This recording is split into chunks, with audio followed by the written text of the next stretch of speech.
So welcome to the regular council meeting of December the 12th. I'd like to call this meeting to order. This meeting is being recorded live and is streaming on the District of Summerland YouTube channel. All representations to council, written or verbal, will form part of the public record and be available to the public for viewing electronically or as a written record. So we have quite a busy agenda today. So I think it's a given, we're going to go past our regular 4 o'clock. So right off the top, I'd like to ask someone to consider bringing forward a resolution to extend the meeting till 5. So moved. Councillor Van Elfen, second. Councillor Peak, all in favor? Okay, that carries. So any late items, corporate officer? No late items. So if I could get approval of the agenda, Councillor Betts, Councillor Patton, all in favor? And that carries. And adoption of the minutes from, we have quite a few, from November 22nd, 23rd, 24th, 25th, and November 28th. Councillor Van Elfen, Councillor Betts, all in favor? And that carries. Now we move on to our delegations, and I'll invite up Parkdale Housing, Ian and Charmaine. Yep. Thank you very much. Just push the red button. There we go. Thank you very much for having us. We very much appreciate this, and we're very excited to talk about this proposal we have, which we think is an excellent opportunity for Summerland. I'm not going to go through all the issues that we've submitted because I'm sure you were enraptured reading it all. But I can tell you that Parkdale Place Housing Society has been providing affordable units in Summerland since I graduated high school, which I can barely even remember. So that's been a long time. The society has a very strong record of providing affordable housing in Summerland for a long time through numerous boards and CAOs. We currently operate 2 facilities. Angus Place is an independent living, and Parkdale Lodge is mostly for those with disabilities. We have a huge waiting list, 124 people on our waiting list at the moment, and we've been looking to expand our holdings for a few years. We've offered on a property, but with the cost of land in Summerland, which I'm sure you're all aware, and the cost of construction, trying to build affordable housing units is almost impossible. But the stars aligned, we got very fortunate, and we ended up acquiring the former Legion Village property almost for free. And we now have an ability to put together a project to build 81-ish units of affordable housing. And we were approached by the city to add a primary healthcare center on the ground floor of the building, which we think is also a very exciting opportunity. We've included that in our plans to date, and we will hopefully be applying for a development permit in the new year. We're hoping to partner with BC Housing to put the affordable housing units together. But as I mentioned, even with the property being virtually for free and the cost of construction, the pro forma is extremely tight, given that we're trying to provide affordable rents for these units. So what we're here to do today is to ask the district to be one of our partners in this project. We are hoping to have at least 4 partners in this endeavor to make it work. And we understand that the more partners we have in support of this, the better our application to BC Housing, should a proposal call come, will be. So what we're asking for at this juncture is a waiving of the tipping fees for the demolition of the current Legion Village buildings, which are way past their best before date. We're looking for a waiver of our application fees for development permit, demolition permit, building permit. We're looking for a waiver of development cost charges. And we're hoping that the district will provide the required off-site servicing upgrades that will service the building that we're going to build, or we're hoping to build. And we do recognize that these requests represent a significant investment in the project, and will certainly go a long way to ensure its success. And even with that amount of influx of capital and waiver of fees, it's still a very tight pro forma to make this project come together. And our intent is to get this as a shovel-ready project, so when BC Housing does issue a proposal call for housing, that we will be ready to provide them with a package that's good to go. And we also believe or recognize it's a very unique opportunity to add this healthcare center into the basement of or the ground floor of this project, which makes it, again, very interesting to our funders and a very unique project for Summerland. So with that, we hope that you'll see fit to partner with us on this, and we appreciate your hearing us today. Thank you. Okay, thank you. We can ask questions, eh? Yeah. Does anybody have any questions for Parkdale representatives? Councillor Van Alphen. Thank you. A question through to Mr. McIntosh, if I may. You mentioned the large waiting list. Is that pretty much Summerland local people, or are we shopping up and down the valley to try to attract seniors? I'm going to let Charmaine answer that question. Yes, thank you. We actually run our own waiting list. A lot of nonprofits actually go through a government database. We do not. We collect our own waiting list. Yes, some people are not from the Summerland area. In choosing our residents, the very first choice that we make is what is the current living situation right now? How dire is it? The second question is, are they capable of independent living? And the third is, all things being equal, do we have the opportunity to first offer a subsidized suite to a senior that already lives in the district? Thank you so much. Councillor Betts.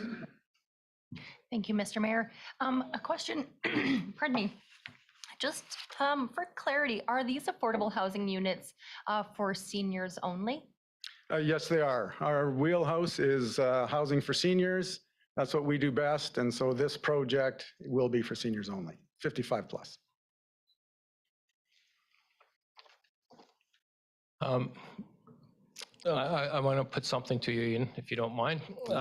It's a kind of a philosophical discussion, which I'm sure you're aware of what sort of contributions and how much contributions municipalities ought to be making for affordable housing. And I've had people say to me, and I'd like to get your take on it if you don't mind, you know, why would the municipality provide these financial contributions, whether it's DCCs or offsite improvements, because somebody has to pay for them, and ultimately that if the development doesn't pay for them, taxpayers will have to pay for them. And aren't there higher levels governments aren't they supposed to be responsible for affordable housing, and why aren't they paying for them? So what would you say to those people who an interesting point. I guess the first point is development should pay its own way, and in most cases it does. This, we believe, is a unique situation because we're not in it to make a profit. Our end goal is to provide affordable rents, which are very few and far between. And as you say, somebody has to pay if the market can't. So we need some help from other levels of government. And to your point, the provincial government is very much a partner with us in our current facilities, and they will probably have to partner with us on this one to make a success of it. So my experience is that everybody, no one wants to be the first one in, but everybody is happy to participate if everybody else is participating. So we're the first ones to jump in. We spent our own money getting the legal and the property put together, getting the drawings done, adding the healthcare facility to the bottom, paying for the zoning, and a lot of time and effort with our consultants dealing with BC Housing. They will have to partner with us, we believe, if the thing is going to be successful, although there could be other investors, we'll see. So I guess the bottom line is, if you're going to provide affordable housing and there's a huge need in Summerland for that kind of a facility, is it not part of our job as taxpayers to help put that together as a partner with a lot of other people that are also helping? And we think that that's a reasonable ask. And one further one, if I may, we'll be discussing this later in the agenda. But if council decides to, you've asked a number of different requests, and if the council decides to approve one, say, forgive DCs, but not off-site improvements or vice versa or whatever combination, what would that the viability of the project? Does it depend on all those things happening, or if only some of those things are approved?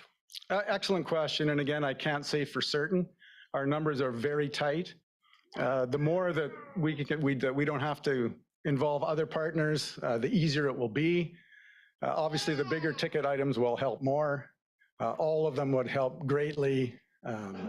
None of them may jeopardize the project. We'll just have to see at the end of the day. We're sharpening our pencil every time we meet.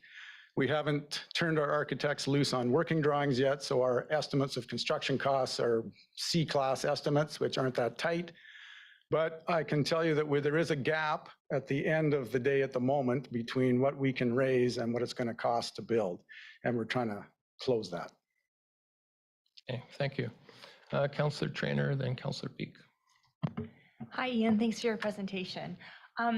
What kind of, has Parkdale approached any kind of private donors? Are you doing any campaign to raise money where people could, perhaps get their name on the building or something like that? You know how sometimes people leave money in their wills and things like that. What kind of areas have you explored there? Well, most of that is being explored with respect to the healthcare portion of the construction. That's an expensive piece to add. And BC Housing before has fronted the cost of space that will be repaid over time, but they don't do anything with respect to tenant improvement or creating the space, making the space usable.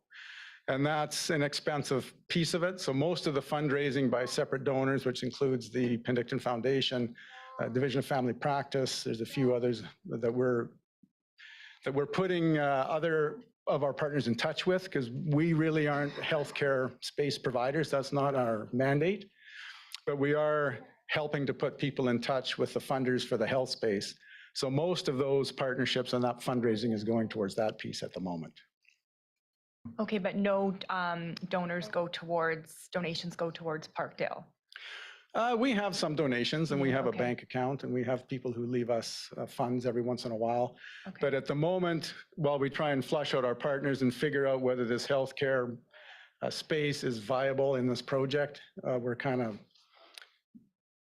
treading carefully. Once we know whether we're going to have it or not going to have it, then we'll be pushing a little bit harder on that. Okay, fair enough. Thank you.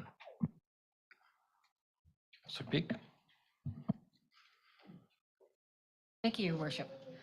My question goes to the fact that last round of BC Housing had 170 applications. And you never know. It's really a roll of the dice whether you get that application through and you're awarded the money. What would happen to this property if you do not get funds from BC Housing? Well, we haven't put a lot of time and thought into that, but worst case scenario, if nothing happens with it in the next round of proposals, we'll simply hold the property and wait, I would think, and wait for the next round. We may look at private investors if there's an appetite for that kind of a thing. But at this point, we're hoping that there will be a call for from BC Housing, and we're hoping that our application with all of our partners and the unique health center component and being shovel ready will put us at the top of the pile. So you're not likely to turn around and sell the property with the zoning improvements or otherwise if you weren't selected in the next 2 years? Well, the interesting part is you can't, a nonprofit housing holding property can't sell it on the private market because there's BC money in it and nonprofit money. You can, as we acquired the property, we acquired it from a nonprofit. So if we were to get rid of it, we would have to get rid of it to another nonprofit of some description. So that's not in our cards at the moment. Thank you very much, Ian. Councillor Patton. Thank you, Your Worship. Ian, can you tell me, is this going to be for assisted living or non-assisted living for these units? These units at the moment will be independent living, which is the same kind of units we have at Angus Place. Thank you so much. Okay, I don't see any other questions. Oh, Councillor Barkwell. Going back to Mayor Holmes's philosophical question of, well, is this really within the mandate of municipal governments? And I tried to find guidance on that, and it seems to be all over the map. In other projects in other communities, sometimes the municipalities contributed nothing, and BC Housing has done the full project, and other times they've contributed some land. Sometimes it's, the sort of things.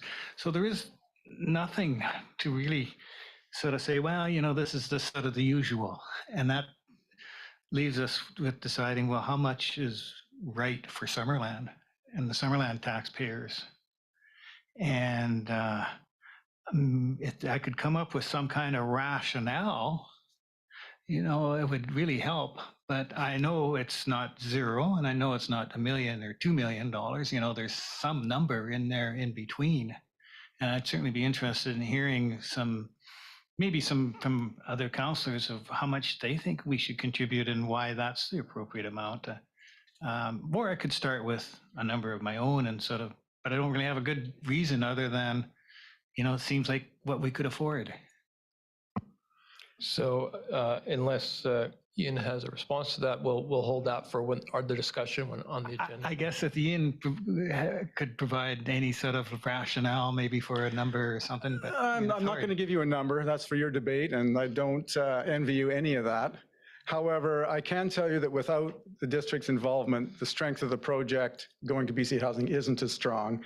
And without a reasonable number, whatever that might be, in this day and age, it's just impossible to build housing and make it affordable without people helping out. It's just not going to happen. So if we want it in Summerland, I would say you have to participate. If that's not something that you can do, I understand that, but it would definitely jeopardize the project for sure. Okay, thank you. I think we've all had a good kick at this. Thank you, both of you. Appreciate the presentation. We'll now move on to a public comment opportunity, item 6, and I'll call up Morale. I think, did you want to speak, Morale? I can if this is the appropriate time. This would be the appropriate time, yeah? Is that right, Corporate Officer? Yeah? Yeah, okay.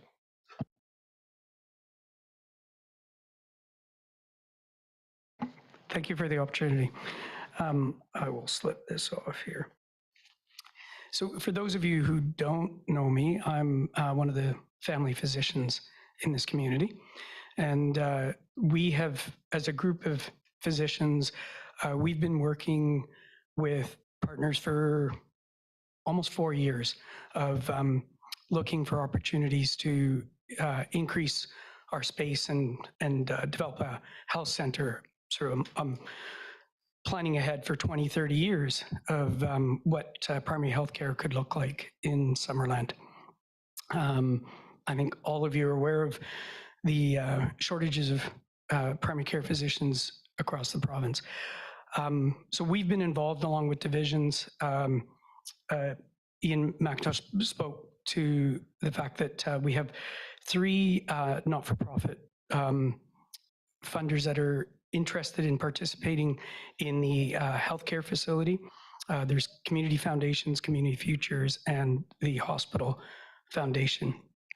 There's been a lot of work put into this project, and there's definitely, we feel optimistic that we can make this work with a partnership with Parkdale Housing. There are a few things that need to still be ironed out. The 3 community foundations, or the not-for-profit foundations, have made it clear that they would not be able to participate unless they were able to, the health center was a strata that they would be able to own. And then the second is, again, they've indicated that we just need, I think you're going to be getting a presentation from Gus Spanos on some costing, the Class C numbers, and we just need to work through that in some detail, because right now we're somewhere between $2.5 to $5 million off, and both the 3 not-for-profit organizations have said they absolutely can participate, but they would really need, in order to justify it, they would need to be able to purchase the the space at fair market value. From a physician's perspective, I don't think there's any other community in BC where you have all the physicians involved and invested in wanting to get together to make this happen and moving towards team-based care. Right now, our space in the two buildings are completely expended. We can't attract any new physicians. We can't bring in any more nurse practitioners. We can't bring in any other healthcare team providers, so nurses, physios. So this is a great opportunity for Summerland, and we're very concerned of if we're not able to proceed with this, we're just not really sure how we can keep recruitment sustainable in Summerland. Okay, thank you very much. I don't think we'll take any questions, but Okay. I'll go ahead, Councillor Barco. Maybe I blinked and missed something, but Ian had said that they have to retain title of the property. And you said something about your group would have to, or associated groups would have to have title. Would a 49-year lease be the same as title for this, or what? How's that all going to work? I can speak to why the 49-year lease won't work or why we were told, but I'll let Ian answer this. We've agreed that we can do a strata lot and it would be owned by another nonprofit, so that's okay. As long as it's nonprofit to nonprofit, there's no problem with that. Thanks. I didn't understand that was a nonprofit that was going to be taking title of the. Yeah. Okay. That's the plan so far. So the community foundation isn't considered a nonprofit? Yes. So I guess my question would be, what more can we be doing, council, myself, to make this a reality? That's a very good question. I think it kind of speaks to the philosophical question you asked of Parkdale Housing. And, historically, primary care clinics were always privately owned. We know that the future of primary care, that is not going to be the case. Historically, it's always been expected that funding would come from federal money and provincial money. And again, what we're seeing in the last 5 years and what we're going to see in the future is that's not going to be sustainable. You have places like Kingston, Ontario, where the municipality is now offering money for physicians to just show up. We don't think that is a healthy model. We think a healthy model is to create a good healthcare center where physicians want to come and work, and nurse practitioners and other healthcare providers want to come and work, and they're not just coming because money is being thrown at them. So I think Ian said it well it really is going to take a team to and community involvement to have a really well-functioning healthcare center. I went through this in supporting Princeton many years ago when they could not attract physicians, and now they have the model that was set up where the municipality was quite invested. They have no trouble attracting physicians now. Okay, this question might be better suited for when our discussion, but I'd like to hear your response. So the model that you envision is like the Ponderosa Clinic. Is that correct? And why that model and not a community health center like they have in a few places in BC? Yeah, so the model is for council members that aren't familiar with Ponderosa, it is the clinic operations are run by divisions of family practice through what's called a primary care network, which is ministry funded, and it's in collaboration with Interior Health in our area. That's a model that has been shown and locally, and we're looked at as a model from around the province of where there's efficiency in the provision of services. There is no issues in attracting physicians and other healthcare providers. In UPCC models that are starting up that are more Interior Health run or ministry run or community health centers. There are a few that are working okay, but they generally have not been functioning as well and aren't as cost effective. Thank you. I think that's it. Thank you very much for the opportunity. Thank you. Do we have any other members of the public who would like to comment on any of the agenda items? No, none online? No. Okay, so we'll move on to our business items, 7.1, Parkdale Place Housing Society. And I'll turn this over to our CAO. Thank you. Thank you, Mr. Mayor. And so what we've done here is we've created a report particular to the delegation item that we've just heard about. And I did want to provide council with an idea of the tools that are in your toolbox should you choose to support an affordable housing related project. So just starting with the staff recommendation, I think in any case, it would be great if we did receive direction from council to continue to work with the partners in the timely processing of any applications necessary to facilitate the development as it moves over and through the process.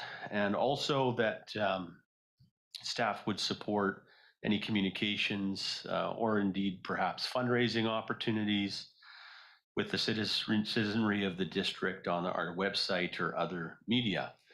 So I think those two pieces are something that would be great to hear from council on if should we continue to march down that road with them. But the last part of it is if there's any further financial supports to be offered to Parkdale Housing, the affordable housing project, we'd like to know what those are. And you'll see in the report, there's some discussion of the options in that regard. It is within the lawful authority of council to support the project through covering some or all of the development cost charges. Those are estimated to be somewhere in the neighborhood of around $500,000, give or take, and that's assuming the commercial floor that would be housing the health center is excluded from those cost charges. So if we're just focusing on the affordable housing portion, it's about $500,000. Also, there's a question that was raised if there's any way we could support the waiving of tipping fees, the Legion Village facility. That's something that council can do. The current charges are $525 per metric ton per load. If that load is non-contaminated, we don't know the tonnage at this point, so it's not estimated. Council always could pick a top end limit to something like that if you wanted to support something in the neighborhood of tipping fees. With affordable housing, another option is to actually have the district conduct the off-site improvements. And as we had heard earlier, it's something that's of interest from Parkdale and support there. This is the type of improvements that are necessary to accommodate the site at that location in the size that it is with various infrastructure and sidewalks and all these sorts of things. Typically on a private development, those costs are borne by the private developer. Being a nonprofit enterprise and an affordable housing project, council could choose to pay for some or all of those offsite improvements and conduct them ourselves rather than having Parkdale conduct them. Covering the costs of the building permits is an option as well. Those are estimated at around $100,000. And finally, I don't think I heard it being raised by Mr. McIntosh, but it is within power and discretion of council to explore or institute tax relief or tax exemptions for a nonprofit organization. Of course, there's a process associated with that, and we're all familiar with what that is. Certainly within council's toolbox if you wanted to do that on this development or any other. And so with that, we were hoping to get some clarity from council if there's something more you want to do on the financial pieces, and if not, if we could get the direction at least on those first two bullets that you see on your screen, it would be great as well. Okay, who wants to start? Councillor Barkwell. So normally we would have to have a motion on the table and to discuss it, but in this case, maybe would it be possible if we just sort of have some discussion and maybe when it looks like there's a consensus, somebody put forward a motion, or do you want to have like a motion with an actual number that we either defeat or approve? I'm okay with the either approach. Okay, I'll put out a number for discussion and a little bit of a rationale. And I did sort of a quick calculation of what, say, $500,000 would mean to the taxpayers of Summerland.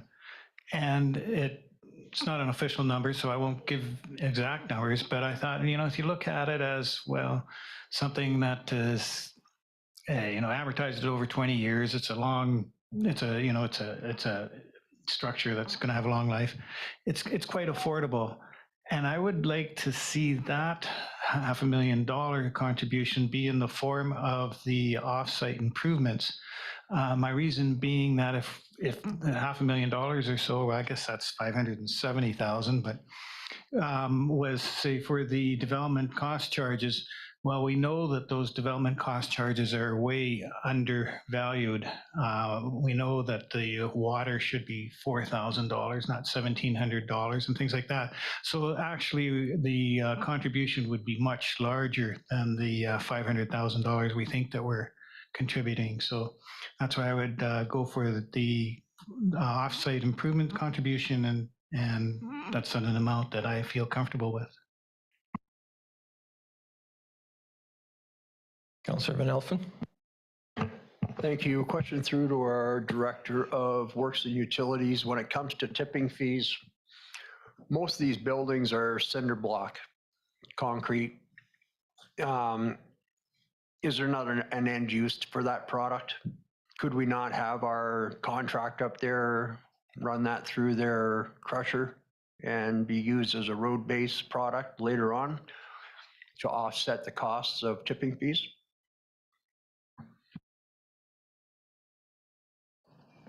Thank you. Through the mayor.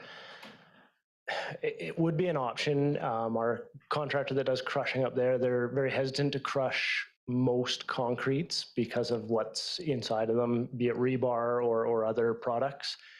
So it would be something that would have to definitely be investigated quite a bit further before we could come up with any type of a value for a material such as that. If I'm not mistaken, I believe there is a contractor at the PIB properties in Penticton that takes concrete products and grinds it and extracts the rebar and uses it for another product down the road. But I think that's H&M, if I'm not mistaken. Have that processor. Yeah, I'm not familiar with their project. I do know the contractor up at our landfill typically doesn't do it unless it's guaranteed rebar free, but the option is definitely out there if potentially H&M could do that. Councillor Patton. Thank you to Joe.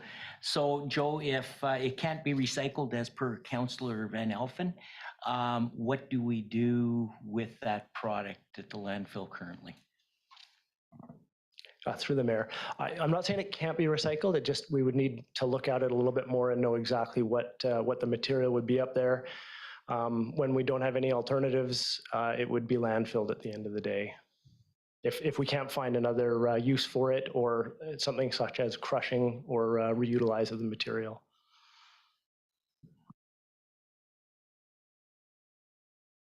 Councillor Betts. Thank you, through the mayor. So further to Councillor Barkwill's thoughts upon how much are we willing to commit, thinking about what is important to our community and what can we afford. I do like the idea of the offsite improvements because it does provide benefit to many members of our community in terms of roads and sidewalks, and I think that can be reasonably shared amongst many. If we were to essentially not accept the DCCs or the building the development permits, I mean, that's a loss of income. Is that correct? As compared to, it's not coming out of our pockets per se in the same way that the offsite improvements would be. Am I understanding that correctly? Yeah. So, it's not like we're just not taking certain funds into our coffers. So for me, the offsite improvements are are a good and valuable contribution. And even the DCCs and building development permits, I can see supporting those as well. Thank Your you. CAO has a comment on that. Yeah, I was just going to thank you, and Mr. Mayor, and through you to Councillor Betts. I was going to say it's true, it's a loss of income, but when it comes to development cost charges and the idea that development pays for itself, what it is doing is not having that money that might need to pay for infrastructure enhancement or maintenance later from a capital asset management perspective. So although it wouldn't directly be traced into the future in that regard, it would be something that I suppose ultimately the people of Summerland would have to subsidize in the future, some of those enhancements. In the immediate term, it's the loss of the revenue in, as you've said. But I just wanted to point out that asset management loss as well. I think maybe what Councillor Betts is getting at is what here are soft costs and what are hard costs, and when I look at the list, probably maybe I'm wrong, but what is the softest of the soft costs here? And it's probably the building and development permits, no? Or is that a fair assumption? Thank you, Mr. Mayor. Good clarity. Yeah, I'd say that piece is the softest of the soft costs, as you described, would be the development permit piece. And I suppose next it might be that DCC piece. But also for that reason, I suspect when it comes to the application to BC Housing, it's probably the pieces they would value the least. Because they know those are fairly soft and fairly easy for us to do. From a partnership perspective, from putting our best foot forward, I suspect Parkdale would want to see as much as possible, but definitely things that are more tangible in terms of things like the offsite improvements to strengthen their application. Okay, thank you. Councillor Traynor, then Councillor Beek. So just thinking from a budgeting perspective, with the offsite improvements, it's 570, say 600,000. Is that something that the district would be spending all in 1 year, or is that something that we would be spending and budgeting for over, 1, 2, 3, 4, 5 years? Yeah, thank you. And it's a good question through the mayor. I think it all depends on their project timelines. And I don't have the level of specifics yet because they're still in the exploratory phases on what the project might look like. But I think their build timeline is something like 18 months or 24 months once they get going. So I don't know, Brad, if you had a perspective on when those costs would flow for offsite improvements, but it's sort of like at the same time the actual project is going forward. I'm just thinking, so if we were to do something like that, this is something that we would then be budgeting for and thinking about and accounting for in next year's budget and the following year and the following year.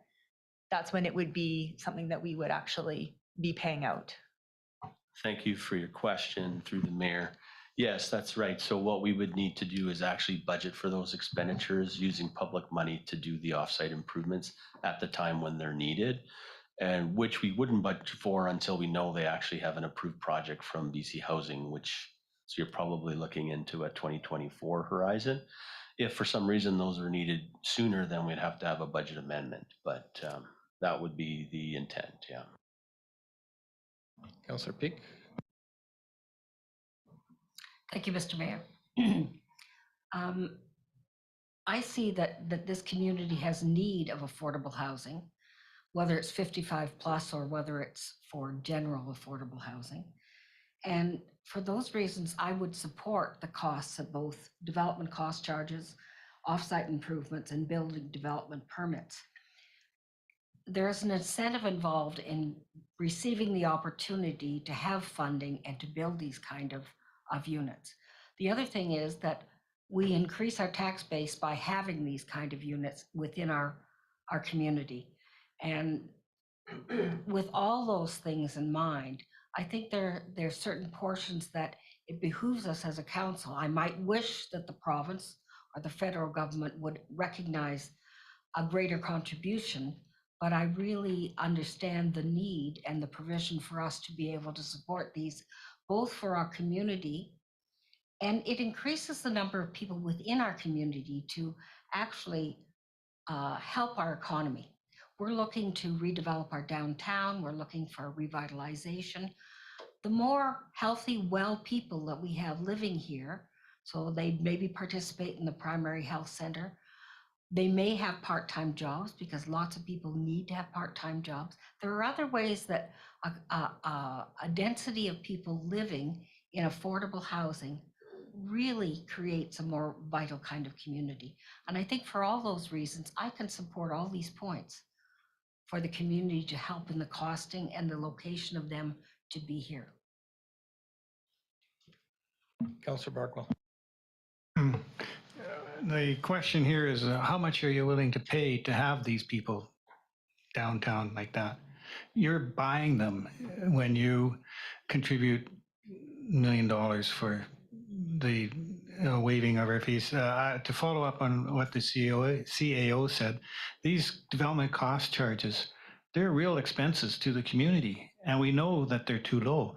When there's a $500,000 number there, you know, you can be assured that's really about $1 million, at least, that of costs that can be identified and has partly been identified already through the water report, that are costs for every additional door in Summerland. So, you know, do people in Summerland want to contribute $1 million? Those are real costs. And then another, you know, $500,000 for offsite improvements and the, you know, development permits. That's much less, but there are real costs. A little bit harder to identify because you're not making a purchase. But don't think it's like we're not making you know, that it doesn't cost us anything, or because it's called a soft cost, that it's not costing something. So just something to keep in mind when you decide how much we should contribute. Councillor Van Elfen. Thank you, Mr. Mayor. I appreciate what Councillor Peak is saying. It wasn't that long ago, we were all running for election. The number one issue I heard was healthcare. No doctors. You know, here's an opportunity. We've talked about this in the past. Once upon a time, it was a health and wellness center. I think the number attached to that was $8 million. So at that time, we decided to concentrate on an aquatic center only. So, you know, I mean, it wasn't a commitment. We never made a commitment to spend $8 million on a healthcare facility. But I've heard it time and time again during the election. People born and raised in Summerland can't get a family doctor. It's a crisis. It's a crisis all over British Columbia. It's a crisis all over Canada. We know that. Here's an opportunity that we as a community can step forward, hopefully help with this healthcare crisis, plus, you know, an affordable housing model. And I know it's 55 plus, but it's a start. It's a start. We need more. We all know it. It's not, you know, not just 55 plus. We need housing for all sorts of folks in Summerland. The only good thing about this one is I qualify. So, thank you. Councillor Betts. Thank you, Mr. Mayor. I think I would just like to speak a little bit to Councillor Barkwell's thoughts that we are missing out on so many of the development cost charges and the tax benefit. But I would like to just highlight that as a not-for-profit building, it would only be able to be sold to another not-for-profit. So if ever it was going to be something else, they would be coming to us for relief from the DCCs and the development permits, likely if they're going to be building something that benefits a segment of our community. So now is the time where we're actually looking at an opportunity to build affordable housing, which was the other primary issue that came up in the election: affordable housing, roads, and healthcare, truly. And so if we're looking at this as a priority in our community, and we wouldn't be accepting huge amounts of DCCs from the sale of this parcel of land to some for-profit development, we're not missing out on that unless I'm missing something. So I really think there's a strong argument here to be made for supporting the development of a strong healthcare network that would benefit so many individuals and families in Summerland, as well as having affordable living, which I wish was stretched out to more than just 55 plus for the economic benefits. But for that reason, I feel like I'm with Councillor Peak and I do support this project. Thank you. Councillor Patton? Thank you, Worship. I am going to segue on Councillor Betts and Councillor Peak. We've sat around this table for the last 4 years and we've been waiting for a project to come forward that we could invest in, that we could be part of the community in how we can move forward with some affordable housing. This housing project has now come to us, and then we step back and we say, oh my God, it's going to cost us X amount of dollars. Well, I think we have to we have the skin in the game and we stand by what we say in regards to we support affordable housing, and especially with the Parkdale Housing Society on what's come forward. I think that the people of Summerland would stand behind us in regards to a decision that we're looking, especially for 80, if I'm not mistaken, it was 81 units. That's 81 people in our community that could have some upgraded living accommodations. And so I think that the cost, especially the soft costs, that's a couple consultants a year is what we spend.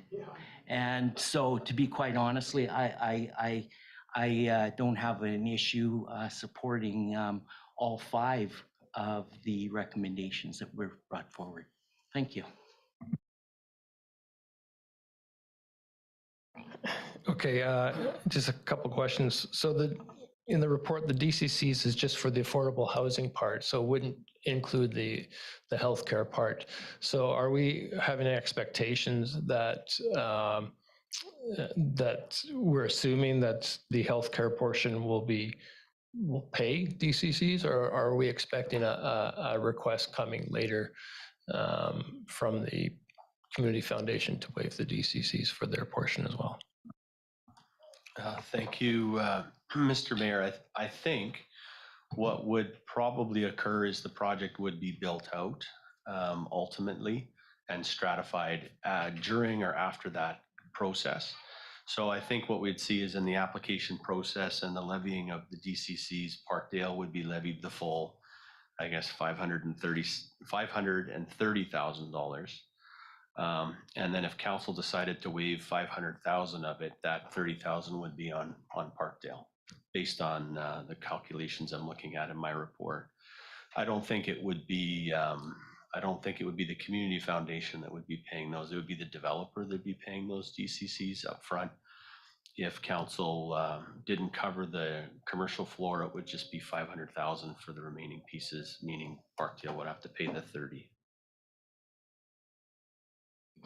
Also, so we do have some other potential irons in the fire when it comes to affordable housing.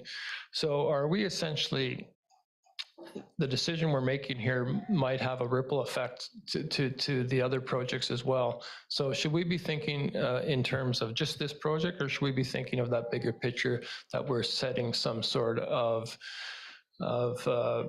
precedence and that we're thinking this is what we would be doing for any other affordable housing project that came forward? It's kind of a rhetorical question, but I think I'll ask the CEO to take a stab at it. Thank you, Mr. Mayor. I will take a crack at that, and I will highlight the financial implications section of the report, which is also initialed by Mr. Svetlichny over there. And it does indicate that we should anticipate, should other projects come forward from nonprofit developments, they'll probably seek the same kind of relief in the future. So we do anticipate it is precedent setting. Perhaps it's a good precedent, but regardless, it's precedent setting, and you should look at that way as you've identified. And we do have awareness that there is at least one other project, but perhaps others that are starting to to regain momentum for affordable housing, and likely would expect something similar. Councillor Betts. Thank you, Mr. Mayor. I would just like to highlight that the unique thing about this Parkdale housing development is the partnership with the primary care doctors and the team, just the team mentality to bring them all together. And so in terms of setting precedent, I mean, unless all of these affordable housing developments are coming forward with something that can benefit those beyond their residents, I don't see that it is as a direct comparison, apples to apples, where they couldn't say, well, you did it for Parkdale. That might be true, but there was this part of the project that went to benefit all residents of Summerland. Just as a thought to put in there. Councillor Traynor. In terms of setting a precedent, I always try to be as fair as possible when I'm looking at all applications, but Parkdale's been around for a long time, and they've really proven themselves in Summerland. And they have something that's ready to go. Over my 8 years on council, we've talked about affordable housing a lot, and projects have come and gone, and they never really get to this point. And I feel like this one is finally one that's like so close. And so I do feel confident helping this project. And, you know, what I would say to future projects is that we just look at them as they come, because it just seems like so many things need to fall into place in order to get a housing project actually going, that if we start scaling back or worried about what future projects, you know, whether we're going to be fair to them or not, then I just feel like we're doing a disservice to the ones that are ready to go. And like I said, we've just been waiting so long, and Parkdale has proven themselves in Summerland. So, I mean, it's not the perfect way to do this, but we can't always do everything perfectly. And we have to, you know, we have to balance planning ahead and being fair with also taking opportunities as they're presented to us and ready to go. Councillor Peak. I totally agree with Councillor Trader, and I feel that there's value based in providing affordable housing within our community, and that value has been asked for a long time. And it's not just the fact of the affordable housing, it's the fact that we know our community needs workforce housing. It needs a mix of housing. There are people that generationally need that help early on in their working careers, so that affordable housing can give them that step up, that they might be able to start putting money away to buy a home, sometimes with parents' help. I mean, there's a whole value based in affordable housing. And for those reasons, I would always look well at any project that came to the council table. And I think that we always just look each time they come. But I agree with the fact that we have been waiting for a long time to get a good project that was possible. And we don't know for sure if BC Housing will take this one on, but the more supports that they are shown to have from the community, the greater the opportunity for them to be picked up by entities like BC Housing. So I really think this is a strong candidate for the kind of support that we can give them. Thank you. So when I look at the examples that we have for support from other local governments, it seems if there is a norm, which as Councillor Barkwell pointed out, there isn't really, but if there is, waiving DCC seems to be a pretty standard thing. I just have a question. Do we know in the RISE, in Nanaimo and Penticton, whether where city land was provided, do we know if that land was given to the proponents, or was it a long-term lease? Thank you, Your Worship. I put this together and having trouble recollecting the Penticton example, but I'm quite sure the Nanaimo, or sorry, the RISE Nanaimo and Penticton, but what I'm quite sure is that land was actually gifted. It was not a long-term lease. It was gifted by the city. So, yeah, I don't know. It's all over the place.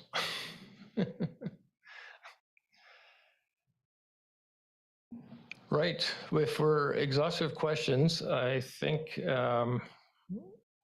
I don't know if we've reached a consensus. Close to one, maybe. I would suggest myself that if I can find that report,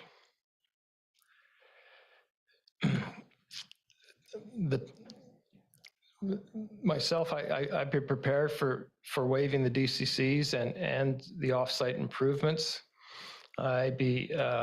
The tipping fees are an unknown, as we've discussed. Maybe we could salvage, recycle some of that, but I'm flexible either way.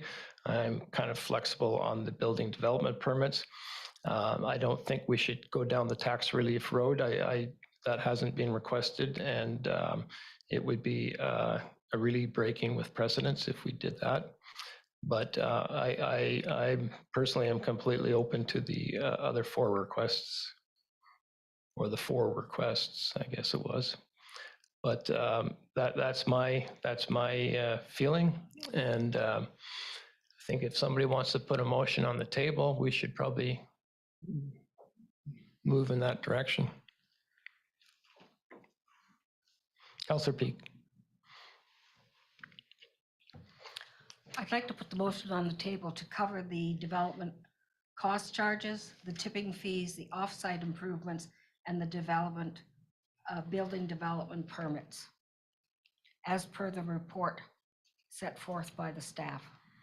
Second by Councillor Patton. Okay, so let's have a discussion on the motion that's on the floor. Councillor Patton. Thank you, Your Worship. So since we do not have an estimate in regards to tipping fees, may I suggest an amendment that we cap the financial contribution for the four at 1.5 million? I would agree to that amendment, having been the mover. Okay, cap the, sorry, which? The tipping fees? I'm sorry. So for the DCCs, the waiver of the building fees, the $570,000 for offsite services, and we top off the tipping fees to 1.5 million, so that all as a total at 1.5. So that development cost charges and tipping fees combined be capped at 1.5 million. No. All four. All four. Okay. Yes. Top four. No. So we had $500,000 in regards to development cost charges. We had off-site improvements of $570,000, so we're looking at 1.7 million. We're looking at $100,000 in regards to proposed building permit fee. And I would suggest that, so that's 1.17 million, that we cap it at 1.5 million, with the balance being going towards the tipping fees at the landfill. Okay, so that that the motion would be to support DCC's tipping fees, offsite improvements, and building and development permits. That's the original motion, and then the amendment would be, and that the total be capped at 1.5 million. So corporate officers, should we have a vote on the amendment, or is it a? You didn't vote on the motion. No, but it's on the floor though.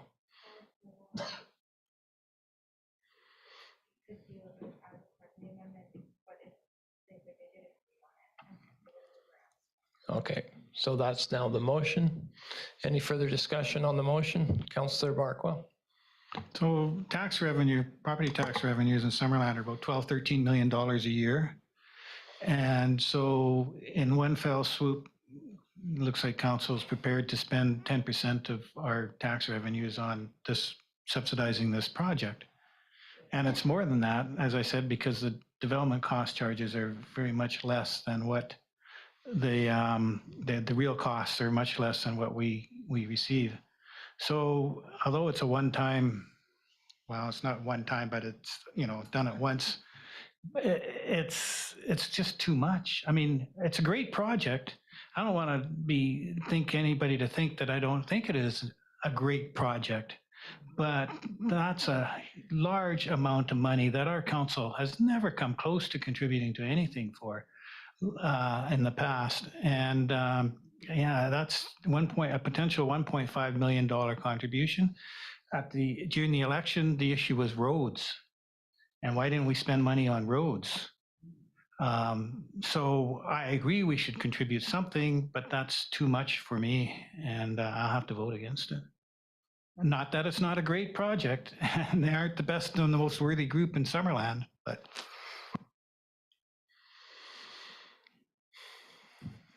Any further discussion? Councillor Peak?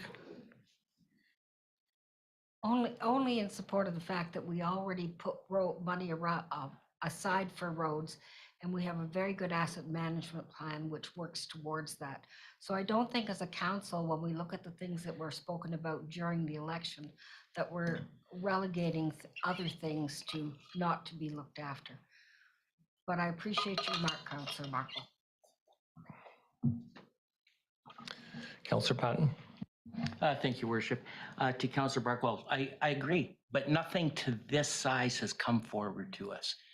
And I think that whether it be now or whether it be, you know, in the future, I don't think that we cannot take a very close look at what we can contribute. We've talked about it, like I said, we've talked about it on multiple occasions. Now is the time that they're asking for the district to put skin in the game, and we're saying, well, no, only a little bit. Like, at what point do you say, you know what, this is a worthwhile project? This is an investment into our seniors within our community. And I think that this is well worth 1.5. And on another point, I think everybody around this table knows that if we equate it in a different aspect, is that 1% tax increase is about $100,000, give or take. So is it a big hit? Absolutely it is, but I think it's worth every penny of the investment into the betterment of our community. Thanks. Councillor Trainer? Yeah, I'm just going to echo what Councillor Patton said. This is the first time where, I mean, we've talked about affordable housing forever, and this is the first time we've actually had to make a decision on it and actually do something. And these things are never easy. Spending that kind of money, it's a lot of money. But it won't all be at once. It will likely be spread out over a couple of years, and we'll see how it goes. This is the first time we've done it. So I think it's a chance that we should take after weighing all of the pros and cons. And yeah, I think these decisions are never easy, but it's something that people have been asking for, just like they've been asking for roads, just like they've been asking for everything else. They've been asking for affordable housing. So it's just time that we put the money there. Councillor Barkwell? Well, it's not the first time. We did approve an affordable housing project. Our contribution there was to increase the density, make it a taller building, and we didn't take any off-site improvement charges, and that was it for that project, because the owner of the land bailed on the charity. Is a different issue, but you know, that's what the contribution was then. If we maybe had put $1.5 million into that project, I don't know, would it have gone or not? Would it still have disappeared? I don't know. Well, I don't think they had the opportunity to come to us, but they would have. So, Councillor Van Alphen. Thank you. I don't think we're comparing apples to apples. That was a private. It's not a nonprofit.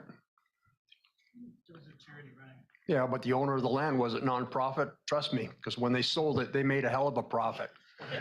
So that wasn't a nonprofit situation. The other thing, I just kind of want to touch on what Councillor Patton said earlier, and I know it's just a sidebar, but 81 units. So out of those 81 units, people transition into this type of model of housing. That's 81 potential homes in our community that someone else can utilize, possibly. Maybe not all of them, but a portion, right? So, I mean, it's an economic win in the long haul, if you want to look at it that way. It brings more people into our community, more people to work and what have you. So I think it's a real positive project, and I'm 100% in favor. Okay, thank you.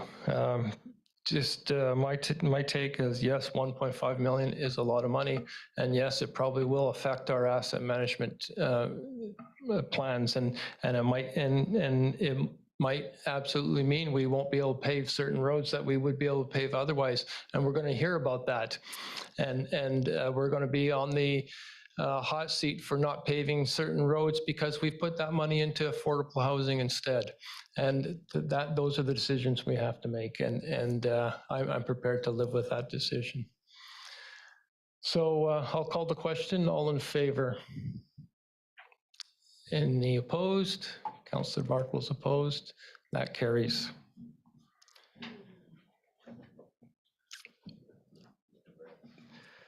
Item 7.2, the Health Center feasibility study, and who's taking this? Director of Community Services. Thank you. Thank you, Mr. Mayor. The purpose of this council report is for council to receive the primary healthcare center feasibility study final report from the ThinkSpace consulting team as information. ThinkSpace began the project in June 2021. After reviewing a variety of property and lease options throughout Summerland, the consultants confirmed with council in November of 2021 two shortlisted sites for further investigation, that being 9600 Brown Street for new construction of a standalone health center on District of Summerland property, and 13609 Dixon Avenue, main floor of the proposed housing development led by Parkdale Place Housing Society that you just heard from this afternoon. The Recreation Center site fit analysis concluded that there was not enough space on either the proposed recreation center sites to co-locate both a recreation center and a primary healthcare center on the properties. In consultation with local doctors, consultants completed schematic designs for both the Brown Street and Dixon Avenue properties and have obtained Class C cost estimates for both sites. Lyndon Thomas, the project cost consultant, is on the Zoom call if there's any questions from council regarding the project cost estimates, and he was here this morning for the rec center project as well. The feasibility study identifies that 13609 Dixon Avenue site through the proposed Parkdale Place Housing Society Affordable Housing Project is recommended as a preferred site for the Summerland Primary Healthcare Center. The ThinkSpace consulting team is here via Zoom, and they will be presenting a high-level overview of the work that they've completed and the details which have resulted in their recommendations. So with that, I will pass it over to Gus and Monica, who are attending via Zoom. So thank you very much, Lori. Let me share my screen here with everyone. Here we go, share. So can everyone, excuse me, can everyone see the screen? We can, thank you. Very good, thank you. So as Lori said, this is a high-level overview of the work that we've been doing for the past almost year so far. So, and it sort of consolidates the information that's in the report and also touches on some of the subjects that Lori spoke about here with a bit more detail.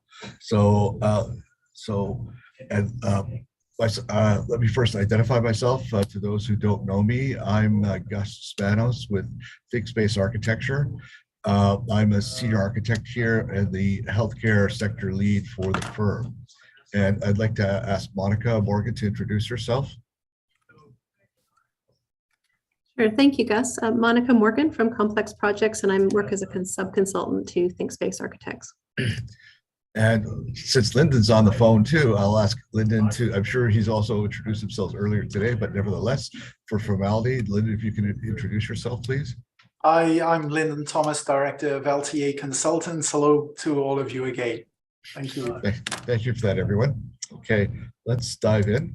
So the agenda today is basically what the scope of work was when at the outset of the project, the site selection analysis and process, which took a while, first of all, site and cost comparison to related to the two identified preferred sites, governance and operation models of the eventual healthcare facility, primary care facility, and recommendations and next steps based on the analysis that we've gone through.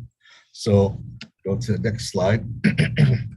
So this is the scope of work. Basically, number one was that way at the back, familiarization of the project. We confirmed the scope and deliverables. We established meetings and so on. Site two was really the selection and investigation. We identified sites that we thought were suitable based on, excuse me, the preliminary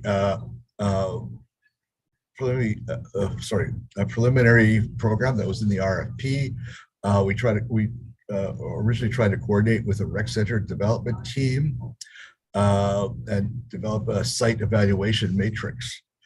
And the third piece was the concept and site fit design. We did the basically here, and we did the site fit study, site options with we had several dozen sites identified that were potential.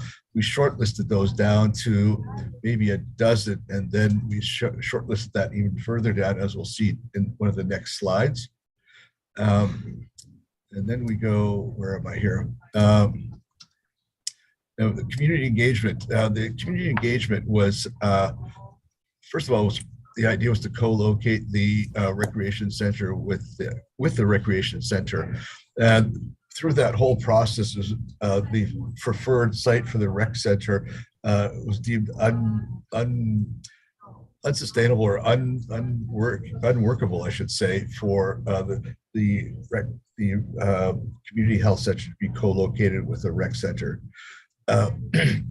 There was engagement, there's public engagement, as I'm sure everyone knows, regarding the Dixon Avenue Community Center, the Dixon Avenue affordable housing piece. And as we all know, there's a much favorable response to the project, which included the healthcare center on the ground floor. Then number 5 was costing and financial analysis. And basically, we did, as Lori mentioned earlier, we did a Class C costing and analysis for both the preferred sites, which, as you now know, are Brown Street and Dixon Avenue. And then at the end, we also looked at the operational costs, business case, and source of possible capital funding. And we're going to be, we're in the process of recommendations now. So we explored various outside partnerships. Unfortunately, we couldn't find any in the private sector. Explored various operational and governance models that Monica could speak to so eloquently as we go further into the presentation. And we confirmed potential partners, risks, and community impacts. And finally, we're going to be issuing the final report, which includes this information with much more detail. And to get to where we are now, as you can see, we've held quite a few meetings, 6 with the steering committee, and this will be the 5th with council. So there's a lot of work that went into getting to where we are now. As you can see, excuse me, since we started the project over a year ago. And this is basically, these are the sites that were shortlisted potentially after we filtered through the dozens of sites that we thought might work. So as you can see, a lot of them are, there's quite a bit of analysis on how this worked. And through our other matrix that's not on here, we sort of set it down to 5 potential sites. So these are the shortlisted sites that were identified as possibilities that we work further explore. 3 of the 5 were eliminated because of certain aspects. So the first one, site A, which is 9710 Brown Street, basically its rezoning is required. It's a complex agreement because it's owned by a third party.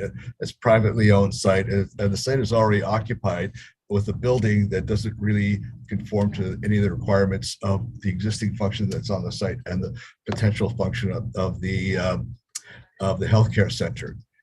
Site B was 12815 Atkinson Road. Excuse me. And that's another privately owned site, but it's occupied currently by Interior Health. It's not really located in downtown, as one of the mandates was to try to locate it in a fairly central area, easy to get to by most or all citizens. And lastly, again, this is a site that's occupied by Interior Health, and every time we reached out to them for any kind of acknowledgement that we're looking to be able to partner with them or trying to get some information from them if they're interested. There's no response, so no interest shown with that particular site. So that was eliminated. Site C is the Jubilee Road, 8820 Jubilee Road. That's the existing Summerland Arena site.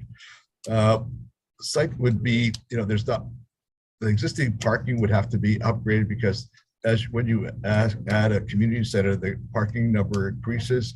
So there's very limited area on the site to be able to do that unless you build structured parking. And we thought that's really out of range for anything like that in Summerland. Structured parking means basically a parking garage, multi-level parking garage. Limited open space availability, and also we'd have to rezone the site for community health center as opposed to institutional or a recreation or arena zoning. So we got down to, as Lori mentioned earlier, 9600 Brown Street and 13609 Dixon Avenue. And the reason why we selected these two sites as two viable options, you can see here that it's a community-owned site already. The site is empty. We have more possible opportunities with third parties. However, it does require rezoning. Very constrained site to make everything work, as you'll see in the next slide. The health center would need to be necessarily required to be split on 2 floors because of the constrained site, and it's probably requires rezoning as well. So these are the 3 options that we looked at for the site, and we basically went with the option number 1, which is 2 stories, but still requires 30 parking spaces for the function that's on the site. And with this, we could only accommodate 22, so we need some relaxation on the parking. Same with the other sites. The third sites the other 2 were deemed not as practicable. So we went with this particular model, which still requires some relaxation on the parking requirements, but it's still viable as a healthcare clinic. And these are snapshots of the architectural drawings that shows the areas of the healthcare clinic, how they'd be split up on 2 floors. It's basically a mirror image of waiting upstairs and downstairs. So you're kind of doubling up on space in some ways, but that works perfectly for the doctors, as you have a front of house, which is essentially the waiting area, and the patient area is in this zone. These are exam rooms, and the back of house is where the offices would occur, and any kind of workstations that mitigate the space, or mediate the space, I should say, between the front of house and back of house, where the doctors and caregivers would reside. And then there's the option B, which is the 13609 Dixon Avenue. As we all know, this is quite a fruitful site, shall we say, for both the affordable housing and the health center. It's close to downtown. Its owner is interested, basically Parkdale Place now is interested in healthcare center. It's a large site, enough to handle a single floor of healthcare space, which is a recommended configuration. And we intended to improve the floor plate for the requirements for the healthcare center. And it's part of a larger development, and that we could sort of piggyback the development costs, so to speak, with the housing society. And the cons are, again, funding, as Dr. Morale mentioned earlier. There's a gap in the funding, but I think there's some possibilities that that Monica can discuss later. But it will not accommodate. There's limited potential for growth, whereas at the other site there's more potential for growth of the facility. And then there's shortlisted option B. It's quite a nice site. It packs everything into a fairly compact space and not overbearing as well. As you can see, this is the main entrance to the building. Parking is over here, I believe, and basically all the ground floor area would be occupied by the healthcare center. Again, this is a schematic design of the healthcare center. It's a bit more compact. There's a slightly smaller amount of exam rooms that could be mitigated by potential additional space that could be accommodated here in this large lobby area. And we had discussions with the Parkdale Place Society architectural team, and they were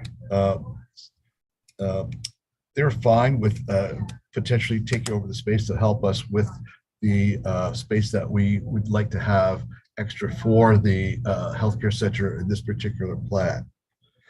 And then we go to our next slide, which I think is the multiple criteria analysis. I think, Monica, I think this is where I hand over the baton to you to discuss the next few slides, how we got to where we are today. Great, thank you, Gus. So as Gus outlined, there were a number of options that we analyzed through the business case of the feasibility study, including the do nothing option. ThinkSpace and the architectural team did look at leasing space. So we did look to lease space, and then there was the build new option. And through the build new option, through the 5 that Gus discussed, 2 candidates really came forward for further analysis. So one of the tools that we use in capital project development is a qualitative decision-making tool called a multiple criteria analysis. And this would be consistent with the province of British Columbia's capital planning framework. So a multiple criteria analysis, shortened to an MCA, is a decision-making tool that is used to qualitatively assess various options based on a number of different criteria. And the intent is to identify a preferred option when there's a choice. So the criteria that were determined to be relevant for this project or for this for the health center were, did it spatially fit on the property?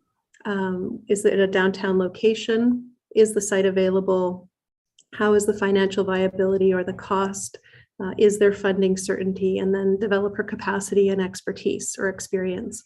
So for Brown Street, the ranking you can see at the bottom, the ranking guide, but for Brown Street and for Dixon Avenue, both projects fit onto the site, and both projects are a downtown location. Both sites are available and are available for development. But really where we started to distinguish between Brown Street and Dixon Avenue was around the financial viability and the cost. So as you'll see in the subsequent slide, the Brown Street site is significantly more expensive than the Dixon Avenue site. And that's primarily because the Brown Street site is a standalone building, and the Dixon Avenue site has some efficiencies because it's integrated into the overall affordable housing development. And if you can go back to the MCA, Gus. And in terms of funding certainty, the Brown Street site does not have funding certainty at this time. Neither does the Dixon Avenue site, but it probably has a higher probability of being funded because there is a program that's identified that could be funding the affordable housing project. So, at this point, funding certainty is one of those issues that we've identified as not, the funding isn't secured for the affordable housing project, but there is an identifiable program that funding could be secured under. And the last criteria was the developer capacity and experience. And for Brown Street, there isn't a developer identified at this time, so we weren't able to assess that. But for Dixon Avenue, there's a very reputable developer who has an interest in developing the project. So on the basis of the MCA analysis, which is the qualitative ranking, the Dixon Avenue site scores higher than the Brown Street site. Next slide, please, Gus. So in terms of the cost comparison, as mentioned, Class C cost estimate was undertaken by LTA, and here you can see that the Brown Street site is more expensive than the Dixon Avenue site. In terms of the building construction costs, as I mentioned, because it is a standalone site and there are efficiencies that are achieved with the Dixon Avenue site on the hard costs. In terms of the soft costs for building construction, that's typically a percentage. And you will notice a variation between the LTA costs and the Terra housing costs. Once we have the Class C cost estimate, Terra Housing Consultants, which is the development consultants, have their own pro forma for the project. So there were some slight adjustments made in terms of soft costs. And here you can see that a land cost is included in the Dixon Avenue site, but that land cost is effectively reversed or zeroed out because there would be an asset that is owned, for Dixon Avenue. So, for a comparison perspective, the land costs, we excluded that. That was one of the assumptions, that the land cost was excluded in the Class C cost estimate because it was just unknown at this time. In terms of tenant improvements, this is really where we talk about the furnitures, fixtures, and equipment, and also the finishings that are required for the space once it is constructed.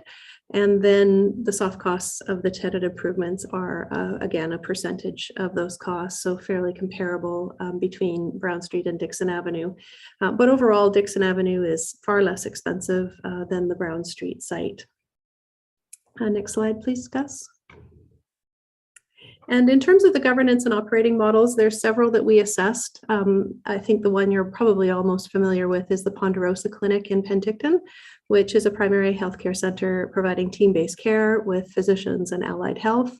I think it's very effective in terms of serving the community, in terms of how it is able to accommodate physicians and family practitioners in a team-based environment. Ponderosa was really lucky that they were able to secure a space that was a previous clinic and that was available. So they actually leased that space, which was one of the options that we tried to secure in Summerland, but we were not able to. Bowen Island has a community health center. In that instance, community health center is a very defined governance model with the Ministry of Health. So Bowen was one of the examples that we looked at, and then we also looked at having a private integrated health center or a private clinic. And the proposed operating model on the basis of Dixon Avenue is the Parkdale Place Housing Society and Terra Social Purpose Real Estate Development Consultants would be the developer of the project. Ownership of the health center could be through a strata. So therefore, it could be owned by a community foundation for the purposes of a health center. And the lease, the space then could be leased through the SOS division on behalf of the health practitioners, of the physicians. And then SOS divisions of family practice could also manage and operate the center like they do for Ponderosa Clinic. So it's a little bit different than Ponderosa Clinic in Penticton, but we've tried to incorporate as many similarities as possible based on the availability of space or lack of availability of space in Summerland. Next slide, please, Gus. So I think maybe I'll just turn it back over to you for the recommendation. Oh, you're on mute. Sorry, thank you, Monica. Yes, I think the recommendations are can be self-explanatory based on the previous discussion and the preamble that Lori gave us before the presentation began. So basically, the Dixon Avenue site was identified and recommended as the preferred site for the Summerland Primary Healthcare Center because it satisfies the functional program, is located downtown. The site is available for redevelopment and is the most affordable option. Further, the development partner, Parkdale Place Housing Society, is identified as a partner, and securing funding for both affordable housing projects at the health center would be our next steps. So, and if we go to our final slide before we have questions, the recommendation and next steps: receive and review the completed Summerland healthcare facility feasibility study, test fits, and cost estimates for both Brown and Dixon. Acknowledge the preferred site on Dixon Avenue. I think we've established that. consider firming up the intent of the partnership to advance the Dixon Avenue development, and consider the ways the district can support the new affordable housing development, which may eventually host the primary healthcare center at Dixon Avenue, and continue to use the advocacy to raise awareness and support with senior levels of government and the public. So in a nutshell, that's going to be contained in our report. And I think just to sum it all up, we as the design team and our able clients, in other words, Lori and Graham, our consultants, are fairly convinced, or we are convinced, I should say, that the Dixon Avenue is the preferred site. Even though we identified Brown Street, we needed to do our due diligence to show that there is a difference between both sites, and there's a cost difference, and there's a long-term difference as an impact on the community as well in terms of cost. So that's the end of our presentation. I'm going to hand it back over to Lori, I suppose, or should I hand it back over to Lord Mayor? Not sure what the protocol is. I guess I'll take it. Thank you very much for both of you for your presentation. I'll open up to council for any questions. Councillor Betts. Just one quick question. I see in the final report that you're asking for 24 exam rooms to accommodate 20 to 22 physicians. Ultimately, is the goal. But the design, I believe, is for 20 rooms. What's the discussion on that? That's, again, if you go back, sorry, I just lost my place here. I have a bunch of other information about that, because if we go back to the slide, pardon me here, if we go back to what, okay, everyone see the screen here? Okay. If we go back to this slide here, this space can be jigged and jagged to rework to take over this space here that would allow for waiting and reception, to allow as many more exam rooms as possible. So we could add at least 3 more exam rooms here easily by reconfiguring a space. So the GFA, or the net area, is included here in our costing. We also looked at taking or adding a bump here and a bump here to the building to accommodate that space, but that was really that would be, I would say, the tail wagging the dog for the building.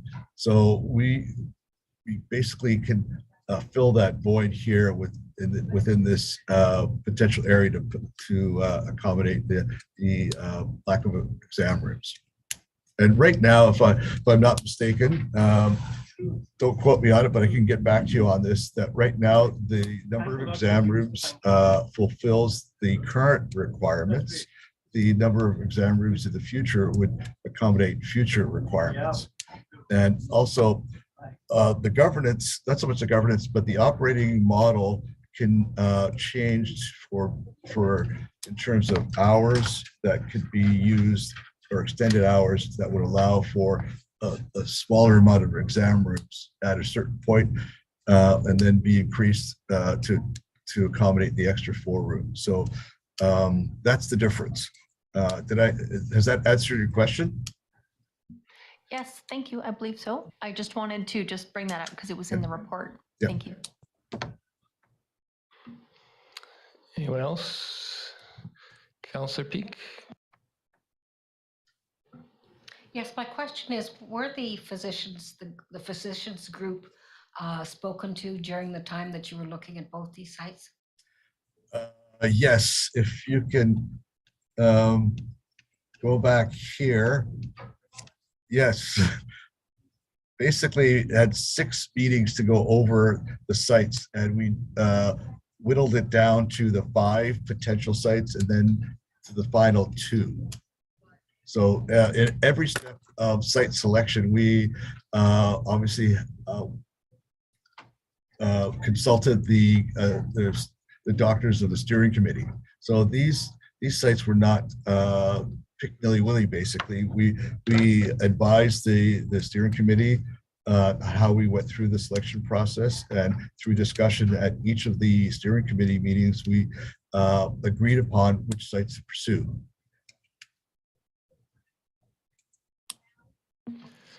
So I'd just like to ask a question on the governance model. It's a question I asked Morelli earlier. The difference between the Ponderosa model or the Summerland model, if we're slightly different, and a community health center. And do we anticipate that the model we're looking at would be eligible for Ministry of Health funding? And if not, why wouldn't we go down to the community health center model, which I think you mentioned, and I read in your report, that is eligible for Ministry of Health funding?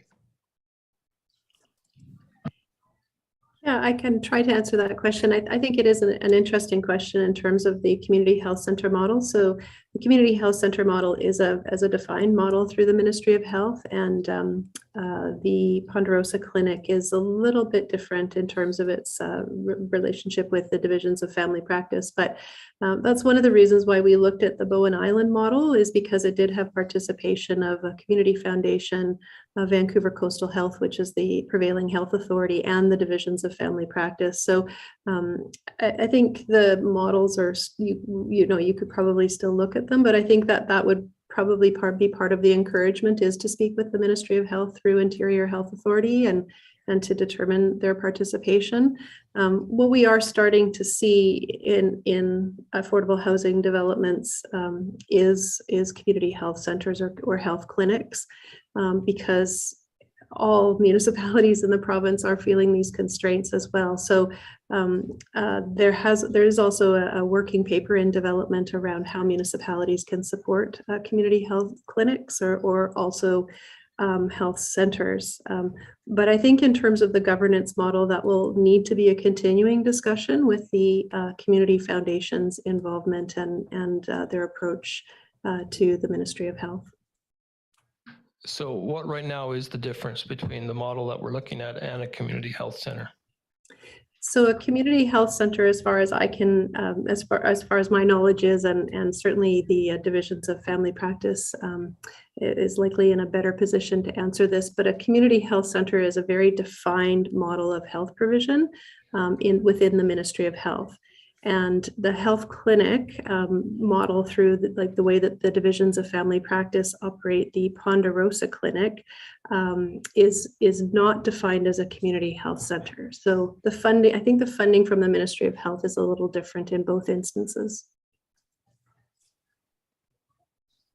Okay, maybe I'll talk to Morelli later. I still don't understand the difference between the two. Okay. Any further questions? If not, somebody could bring this forward for information. Councillor Van Elfen? Receive for information. Okay, seconder. Councillor Patton, any further discussion? I'll call the question. All in favor? That carries. Thank you very much, everybody, the delegation. Thank you.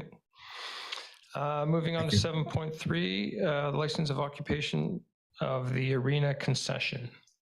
Councillor Betts? I'd like to remove myself from this vote Okay, you might want to say why. because it's my husband and our business, so I shall not impede your vote. Thank you. And I'll turn it over to the management of procurement. Thank you. Good afternoon, Mayor and Council. So we're here today to discuss granting a license of occupation to Michael Bursma for the concession at the Summerland Arena and Curling Club.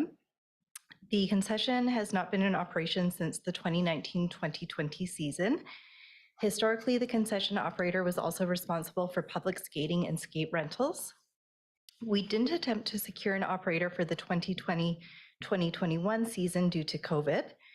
Public skating was brought in-house at that time, including skate rentals, and this arrangement is working well.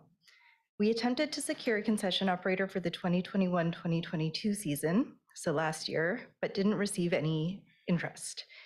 So we've continued to seek an operator for the concession by promoting the opportunity through the District of Summerland website and approaching community user groups such as the Summerland Minor Hockey Association and the Summerland Steam Junior B Hockey Club to see if they would be interested in taking it on as a revenue generating opportunity, but none of the user groups were interested in taking it on at this time.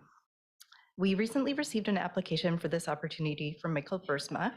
He has over 25 years of experience in the food industry, making him well qualified to operate the concession. He's well known in the community as one of the owners of Granny's Bakery. He intends to sell an assortment of baked goods, hot drinks, and comfort food. We feel that these food service options will enhance the experience of arena users. He's proposed a license fee of $50 per game or half-day event and $100 per full-day event, up to a maximum of $500 a month. We note that a monthly fee of $500 a month would be comparable to the fees paid by the previous operator, but the previous operator also received revenue from public skating admissions and skate rentals. Under these terms, our revenue wouldn't be guaranteed, as we would only be paid for the days that the licensee chooses to operate. But we do feel that this is a fair arrangement, particularly in light of the lack of interest from other operators. We also note that if the arrangement isn't working out, we have the option to terminate the license for any reason upon 10 days notice. We further note that a license of occupation doesn't grant exclusive use of the property, nor does it grant any interest in the property itself. Therefore, it's not considered a disposal of property like a sale or a lease, and doesn't require public notification in accordance with the community charter. So with that, I'll turn it back to you if you have any questions. Thank you. Thank you. Any questions? Councillor Peak? Well, this doesn't guarantee revenue. It gives us an opportunity of having revenue.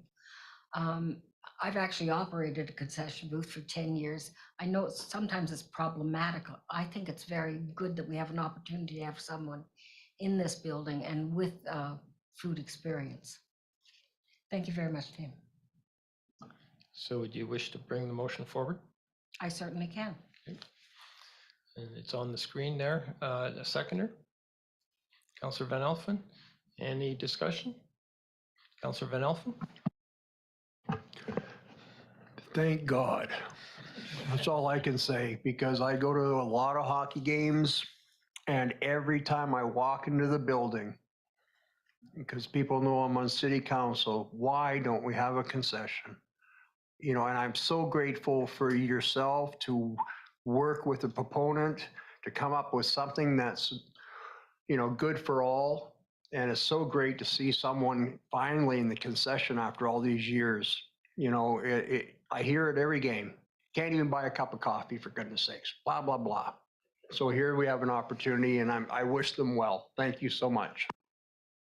It's in the contract that they have to have coffee, I guess, right? Okay, any other discussion? If not, I'll call the question. All in favor? Any opposed? That carries. So we'll take a little break now. We'll be back, if we could be back at 2:55. Does that work for everybody? Yeah. Okay, thanks.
Okay, we'll get started again.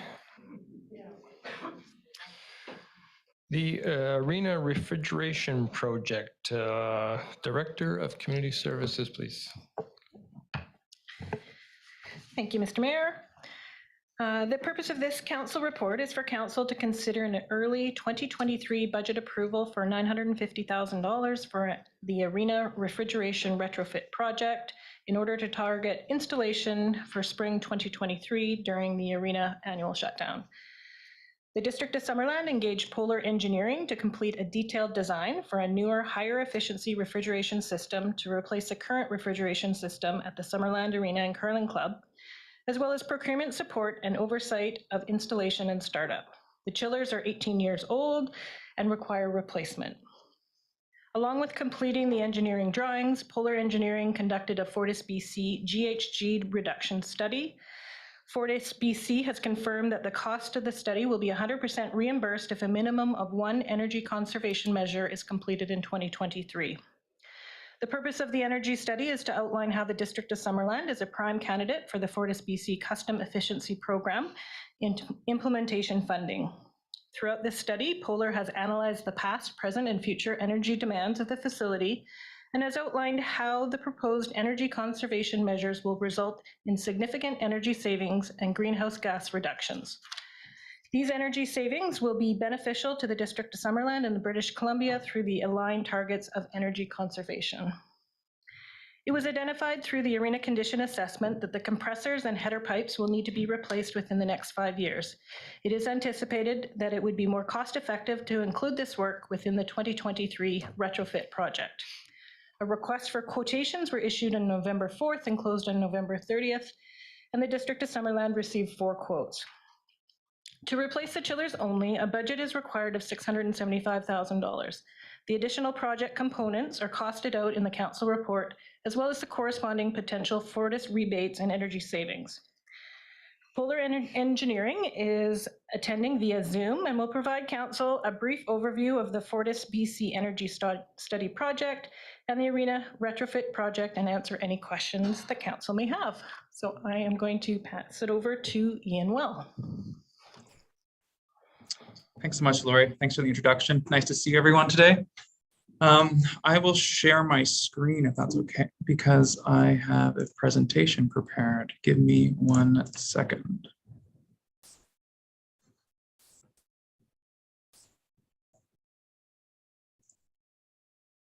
Great. Can everyone see that presentation? Yes, we can. Great, thank you. So like Lori said, happy to talk about your chiller assessment, your brine pump assessment, and also the headers and everything else we're recommending as part of this project. The purpose of this presentation I'm going to review is the overview of the FortisBC Energy Study Grant and how we feel like we can leverage funds from FortisBC to help upgrade the facility and make sure that you're a world-class facility operating world-class or offering world-class conditions. And then in parallel that, do that for the minimum amount of cost and greenhouse gas reductions possible. So by the end of this presentation, I hope you can answer these 4 questions. Please feel free to have me circle back if you feel like you can't answer any of these. Yeah, I'm here, happy to help out any way I possibly can. So first question is, what grant is the District of Summerland applying for? We've kind of already alluded to that. That was a Fortis study or the Fortis grant that we've applied for, but I'll clarify that as we keep going forward. How much energy is the Summerland Arena currently consuming? What are Polar's recommended energy conservation measures and what are the associated costs of these energy recovery measures? And then what are the next steps in terms of implementing all of these projects? And do the projects make sense from a capital perspective? So FortisBC takes funds that they have collected from around the province and they reinvest that into reduce not only GHGs or carbon, but also electricity. So Fortis partnered with Lori and the rest of the team, the District of Summerland, to take a good look at the measures that were being upgraded or proposed measures that were being upgraded, being the chiller, compressors, and brine pump and header upgrade, and to see were there items that paired with these that we could get funds for Fortis to help pay for, and then also to ensure the success of the equipment going forward for the next 20 to 30 years. So Fortis pays for projects to reduce your carbon and natural gas to up to $5 or $500,000 per project, $3 per gigajoule saved, 2 cents per kilowatt hour saved, or 75% of the total invoice cost. And they will pay for the lesser of all 4 of these. So they just look at, say, okay, if your project, for example, was going to cost $100,000, does it make sense to pay for 75% of the project, pay up to $100,000, or pay $3 a gigajoule? And they will give you the lesser of those. And we'll clarify what that means as we go forward in terms of what energy incentives we're looking at, and also what energy recovery measures. So baseline, your facility consumes around 800,000 kilowatt hours a year of electricity and around 2,200 gigajoules a year. This means that your facility consumes around $83,000 a year in energy on average and $23,000 a year in natural gas. So when we looked at this, we said, okay, yes, we really want to reduce the carbon emissions or the natural gas consumption, but we also want to reduce the electrical consumption wherever possible. So we took a two-prong approach to this to look at the electricity and natural gas consumption. So the next 5 measures I'm going to look at are ways that we can have drastic effect to have on your natural gas and carbon consumption, but also in parallel that try to keep the capital costs down to make sure they're really good projects and can have large incentives, but not break the bank when we're implementing these measures. So the first one we want to do was to reuse or recapture heat from the ammonia refrigeration plant, because currently what's happening is your ammonia refrigeration plant is cooling your curling club in your arena, and they're taking all that energy and then they're sending it outside. And that energy can be reharnessed to preheat the domestic hot water for the entire building. So the blue bars on the graph you'll see on the right side of the screen are your current baseline, or how much natural gas you're currently consuming per month to heat the domestic hot water for the building. And then the green bars are the proposed. So you can see there that when the ammonia refrigeration system is running, we can drastically reduce the natural gas consumption of your arena from around, when the facility is operating in January, for example, from 80 gigajoules all the way down to around 13 to 14 gigajoules a year. This has savings of around 600 gigajoules a year, and which equates to around $6,100 per year. So that's the first energy recovery measure. The second one was looking at installing VFD on your brine pumps. And brine pumps at the facility are used to pull energy out of your arena refrigeration slab by a bunch of pipes that are underneath, and then take that energy, bring it back to your ammonia refrigeration plant and send it outside. But ammonia brine pumps are designed to operate under worst case scenarios, which are actually when you're putting in ice. So what we're doing in this ECM, or energy conservation measure, I should say, is looking at reducing the speed of that brine pumps to match the demand of the facility. So when you're putting in ice, which is the largest demand on these brine pumps, we will run these brine pumps flat out. But when we don't have to, or when we're not putting in ice, which is the majority of the year, we'll basically slow the brine pumps down. And I always give the analogy of, you have your car where sometimes you need to climb that hill, you need to rev your car a little bit higher, but we're saying we're not climbing hills all the time when we're operating these facilities. So we can slow the brine pumps down and save a lot of energy. So we can save around 77,000 kilowatt hours a year, but that equates to around $8,000 of electricity saved in the facility. The next one was dehumidifier set point optimization. So the dehumidifier at your arena basically makes sure that you don't have condensate forming on your glass. I know there was a few people talking before how they go to the facility and watch hockey games all the time. Well, if you didn't have this dehumidifier operating all the time, you would actually see condensate forming on your glass. You couldn't see the skaters, and the spectators couldn't see through that very well. So this dehumidifier is maintaining great conditions inside of your facility. But again, it's running flat out, like it's operating on your worst day of the year all the time.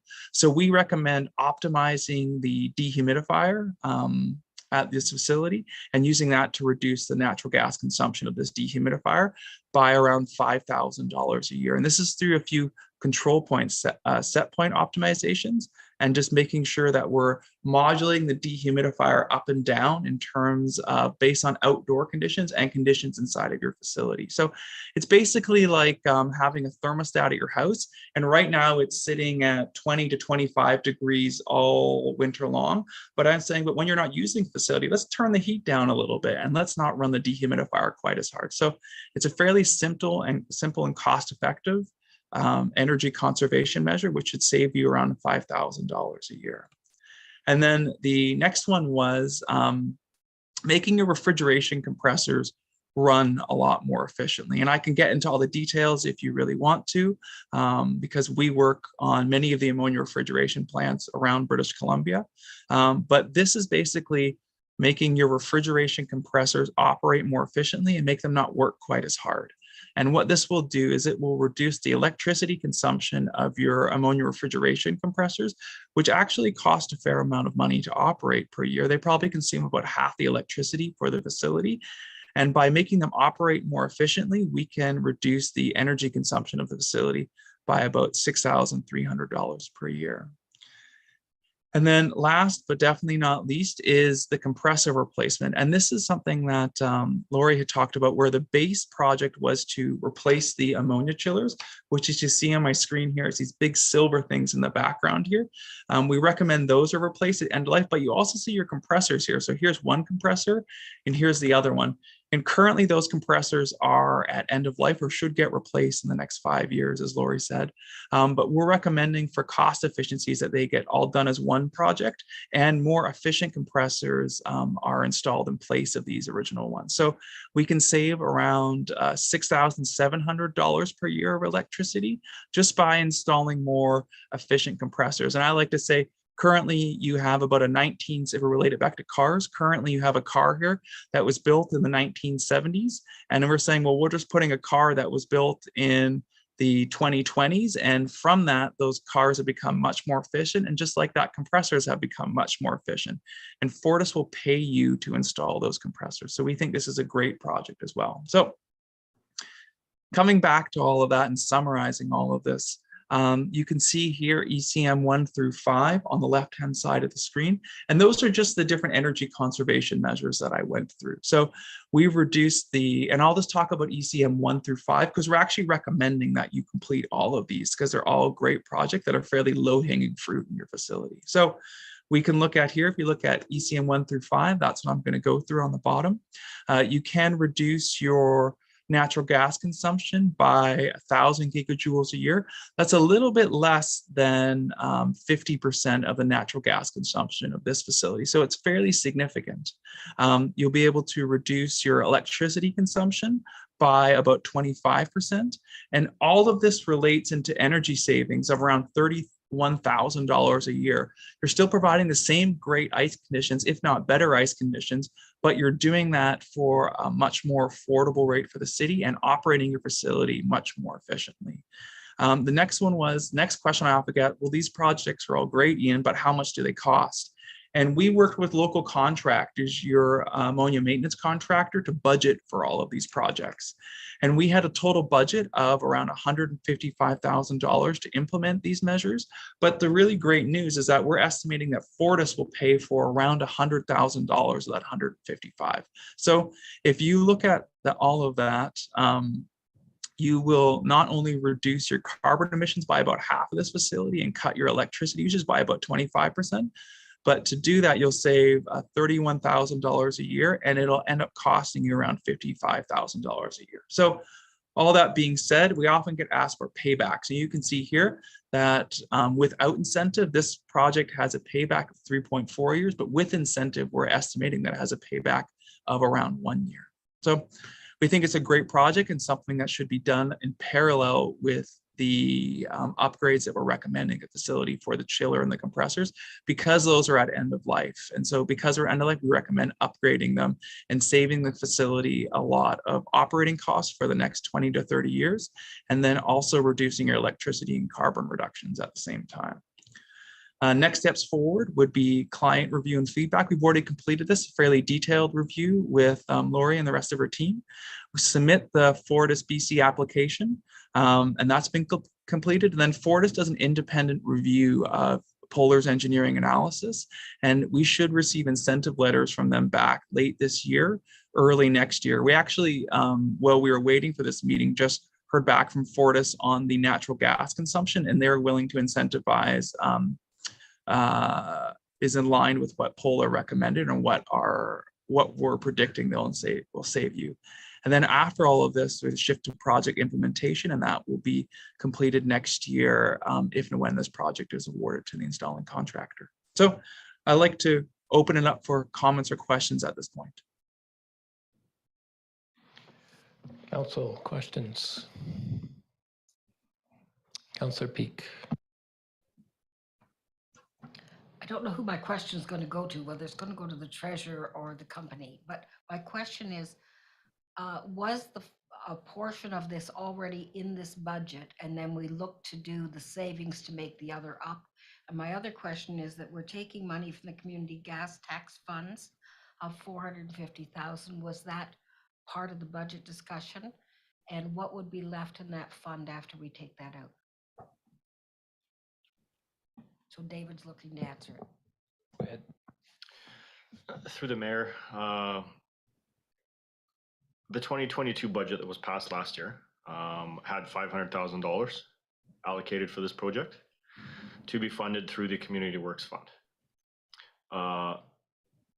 The additional $450,000 that is being looked at here, council has not yet seen the general fund budget.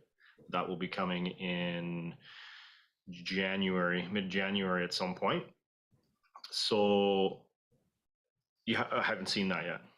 You will, but the allocation from the Community Works Fund, the Community Works Fund, as you all know, is a federal gas tax program that is expiring at the end of 2023. So all funds have to be spent by the end of 2023. So at the end of next year, there will be nothing left. That gives me a little clearer picture. Thank you very much. Councillor Patton.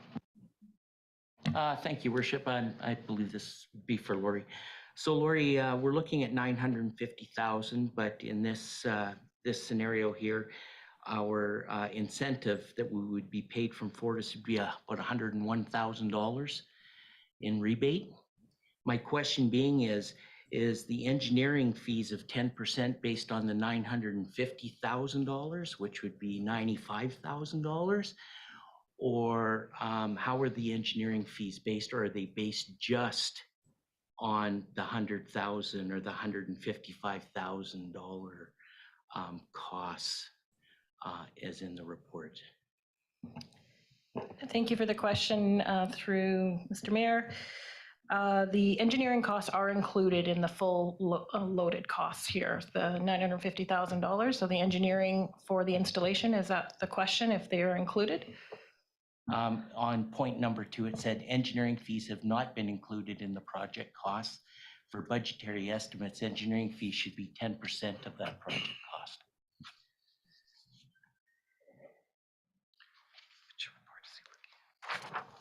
It's in Polar's report, Lori. Oh, okay. Ian, maybe you can, it's in your slides? Yeah, it's right here. I can comment on it. Thank you for the question. This was this presentation was given to Lori and team a little while ago, and at that point we hadn't budgeted for these engineering costs. Since then, they've actually asked us to go through and complete the engineering, so it could be included with the contractor's quotes to this to the regional district. So therefore, this engineering costs have been built into the project budget, and the engineering costs for implementing these measures were in line with the 10% shown here of the $100,000. That was to implement the energy conservation measures to save the regional district $31,000 a year. But that's what this engineering budget was built in for. There was other engineering fees for the ammonia refrigeration project, but as Lori said, I believe those have been taken into account in the budget put forward today. Thank you. Councillor Betts. Thank you, Mr. Mayor. Can I ask what the budget would look like was it the 675 if we just go back to our base project of the ammonia refrigeration replacement? Is that correct? The 675 rather than the 950? That is correct. And so that's above the budgeted amount of $500,000. So as our finances are getting tighter and tighter, what is the urgency with this project? Can it be delayed? Thank you for the question. The urgency for the project is that the chillers are at end of life, and there are implications, and we have the facility operator here that can speak to this. If we go beyond 20 years, there's some considerations around ammonia use. So may I call upon Mike to answer that question? And my understanding with the header pipes, they're also